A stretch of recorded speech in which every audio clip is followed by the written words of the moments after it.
এই মেয়েটা স্পষ্টই সুন্দর ছেলেদের পছন্দ করত, কিন্তু তবুও সে বেছে নিয়েছিল একটা খাটো আর দেখতে খারাপ ছেলেকে, যতক্ষণ না পর্যন্ত সে ব্রডকাস্ট রুম থেকে শুনে ফেলে যে সেই ছেলেটা আসলে ওর শরীরের প্রতি আকৃষ্ট ছিল। তখন ও বুঝতে পারে অন্যদের পছন্দের ওপর ভরসা করে লাভ নেই, নিজের পছন্দমতো সুন্দর ছেলেই বরং ঠিক। মেয়েটার নাম ছিল পান সিজিন। সে খুব দয়ালু ছিল, আর দেখতে খারাপ সেই ছেলেটা ওকে অনেক পীড়াপিড়ি করত। ও চাইলেও ওর আন্তরিকতা উপেক্ষা করতে পারেনি। পান সিজিন মনে করেছিল ছেলেটা সত্যিই ওকে ভালোবাসে, তাই যেদিন ছেলেটা সাহস করে প্রেমের প্রস্তাব দেয় সেদিন ও রাজি হয়ে যায়। সেদিনই ছেলেটা ওকে 2 দিন 1 রাতের ভ্রমণে যাওয়ার প্রস্তাব দেয়। পান সিজিন অবাক হয়ে যায়, ফিরে আসা যাবে না কেন? তখনই ছেলেটা ওর জন্য আনা এক নেকলেস বের করে। পান সিজিন সেটা দেখে খুশি হয়, আর বেশি কিছু না ভেবেই রাজি হয়ে যায়। কিন্তু যখন ছেলেটা ওর গলায় নেকলেস পরাতে যায়, তখন হঠাৎ এক পথচারীর ধাক্কায় সেটা পড়ে যায় মাটিতে। ছেলেটা তখন খুব রেগে যায় সেই লোকটার ওপর, আর দয়ালু পান সিজিন তার মন রাখতে তাড়াতাড়ি নেকলেসটা গলায় পরে ফেলে আর জিজ্ঞেস করে ওকে দেখতে কেমন লাগছে। তবুও এত সুন্দর আর দয়ালু হওয়া সত্ত্বেও পান সিজিন একটা ভুল করে বসে। সে তখন ফোন করে সেই ছেলেটাকে, যে তখন ছিল ব্রডকাস্ট রুমে, কিন্তু ছেলেটা ফোন দেখেও ধরেনি। ছেলেটা তখন মোটেই ব্যস্ত ছিল না, কারণ বন্ধুর ফোন পেয়ে সাথে সাথে রিসিভ করেছিল। কিন্তু ভুল করে ব্রডকাস্ট রুমের বাইরের একটা বোতামে চাপ লেগে যায়, আর সবার সামনে তাদের কথাবার্তা শুনে ফেলে পুরো বিশ্ববিদ্যালয়।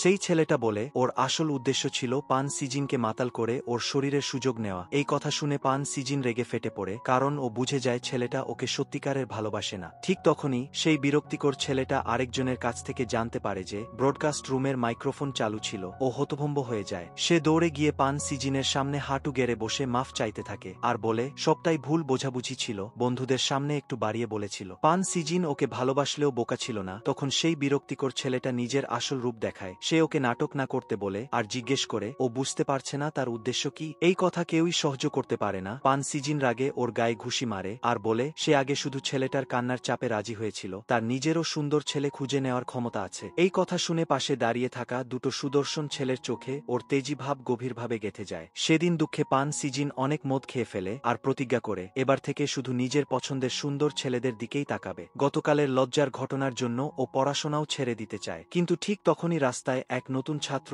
ওকে লাইব্রেরির রাস্তা জিজ্ঞাসা করে, আর ও যখন ছেলেটার মুখের দিকে তাকায় তখন ওর চোখ আটকে যায়। ওর মনে অজান্তেই ছেলেটার সঙ্গে নিজের সম্পর্কের ছবি ভেসে ওঠে, আর সে কিছু না বলে নিজের ছুটির আবেদনপত্র ছিঁড়ে ফেলে ছেলেটিকে নিজেই লাইব্রেরিতে নিয়ে যেতে চায়। ছেলেটার নাম চা জিওন, আর দেখেই বোঝা যায় ছেলেটাও এই আন্তরিক মেয়েটিকে পছন্দ করতে শুরু করেছে। ভালো কাজ করা পান সিজিন তখন আবার হঠাৎ একটি সুন্দর ছেলের সঙ্গে ধাক্কা খায়, আর নিজের মনে নিজেকে তার বান্ধবী হিসেবে ভাবতে শুরু করে। ছেলেটার নাম হুয়াং জিয়েল। সে তখন নিজের বানানো ভিডিও শেষ করে ফিরছিল, বন্ধুর সঙ্গে ধাক্কাধাক্কি করতে গিয়ে প্রায় পড়ে যাচ্ছিল। এই দৃশ্য দেখে পান সিজিন ছেলেটাকে বাঁচাতে এগিয়ে আসে, কিন্তু জিয়েলের কিছুই হয়নি, বরং সে নিজেই ওর বন্ধুকে ধাক্কা দেয়, আর তার ট্যাবলেটটা পড়ে গিয়ে চুরমার হয়ে যায়। তাতে ছেলেটার কষ্ট করে বানানো ভিডিও নষ্ট হয়ে যায়। পান সিজিন দুঃখিত হয়ে ওকে পুলিশে যাওয়ার কথা বলে, আর ট্যাবলেটের দাম দিতে চায়। কিন্তু এত দামি জিনিস দেখে সে হতবাক হয়ে যায়, আর কেবল কিস্তিতে টাকা দেওয়ার কথাই বলতে পারে। রাতে বিভাগের একটা পার্টিতে পান সিজিন গত 2 দিনের অভিজ্ঞতায় ভীষণ হতাশ ছিল, কিন্তু ভালো লাগার বিষয় ছিল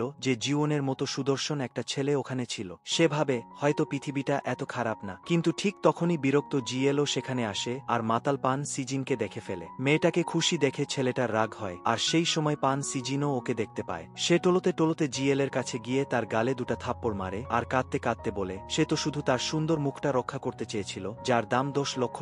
জিয়েল তখন কিছুটা দুর্বল হয়ে পড়ে, আর পান সিজিনের বমি আসতে থাকে। পরের দিন পান সিজিন অবাক হয়ে দেখে সে নিজের বাসায় আছে, কিন্তু রাতের সেই লজ্জার মুহূর্তগুলো মনে পড়ে যায়। সকালে সে যখন স্কুলে যাচ্ছিল তখন জিয়েল রেগে গিয়ে ওকে ডাকে। পান সিজিন তখন ওকে দেখেই দৌড়াতে শুরু করে, আর জিয়েলও ওর পেছনে ছুটে আসে, যতক্ষণ না তারা স্কুলের এক অনুষ্ঠানের জায়গায় পৌঁছায়। ওখানে পান সিজিন জিওনকে দেখে ওর পেছনে লুকিয়ে পড়ে, কিন্তু তখনই হঠাৎ এক ড্রোন নিয়ন্ত্রণ হারিয়ে ফেলে। জিয়েল সেটা দেখে সরিয়ে যায়, জিওনও সরে যায়, কিন্তু পান সিজিন ভয় পেয়ে পড়ে যায় আর জিয়েলের হাত ধরে ফেলে। এর ফলে ওদের মধ্যে হঠাৎ এক ঘনিষ্ঠতা তৈরি হয়, যেটা দেখে আশপাশের সবাই অবাক হয়ে যায়। আর ড্রোনের দৃশ্য সেই সম্পর্কটাকে আরও রঙিন করে তোলে। এখানেই 1 নম্বর এপিসোড শেষ হয়। নেক্সট এপিসোড খুব তাড়াতাড়ি সবার আগে আমাদের চ্যানেলে চলে আসবে। প্লিজ ভিডিওটিতে লাইক আর চ্যানেলটি সাবস্ক্রাইব করুন। ধন্যবাদ সবাইকে।